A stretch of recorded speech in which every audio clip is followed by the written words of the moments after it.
5 most insane trials in video gaming. Manuel Noriega. An ex-dictator filed charges against Activision for image copyrights. It might sound like a joke, but it's not. Manuel Noriega was the former self-proclaimed president of Panama. Say that 5 times fast. He's now deceased, but was once imprisoned after declaring war on the USA. After finding out that he featured in the game Call of Duty Black Ops 2, Noriega sued the studio, unsuccessfully. Cyberpunk 2077. Not a great time for CD Projekt.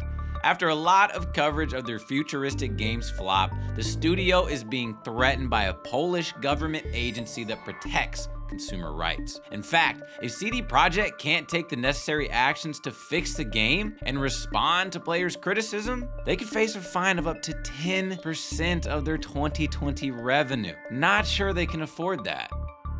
Donkey Kong vs. King Kong. After the release of the Donkey Kong game in 1981, Universal Studios sued Nintendo, claiming that the great ape had been stolen from another iconic character, King Kong. Faced with an extremely heavy fine, the Japanese company called on a New York lawyer named John Kirby. After a lot of research, Kirby managed to dig up a former trial that Universal had participated in, and in which the firm supported the notion that King Kong belonged to the public domain and could therefore be used by anyone. The discovery saved Nintendo from an intense trial, I'm sure a lot of money. The company was so grateful to the lawyer that they named a character after him, one you've definitely heard of, Jonas Savimbi. In the second Black Ops game, players get an ally in the form of Jonas Savimbi, the former leader of the National Union for the Total Independence of Angola, a group which really did exist and was, for a time, a US ally. In the game, Savimbi comes across as a powerful but violent man who doesn't hesitate to slice up enemies with a machete. 3 of Savimbi's kids didn't really appreciate that and sued Activision for defamation.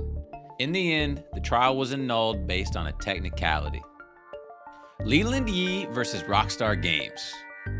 It's no secret that Rockstar Games creates some violent and crude games. Because of that, they've earned their critics, as well as those who've tried to silence them, like American Senator Leland. Yi tried to take down Rockstar with a case regarding a mini-sex game located in the files for GTA San Andreas, even though that mini-game was not available to play in the game. The suit cost the studio $20 million in fines.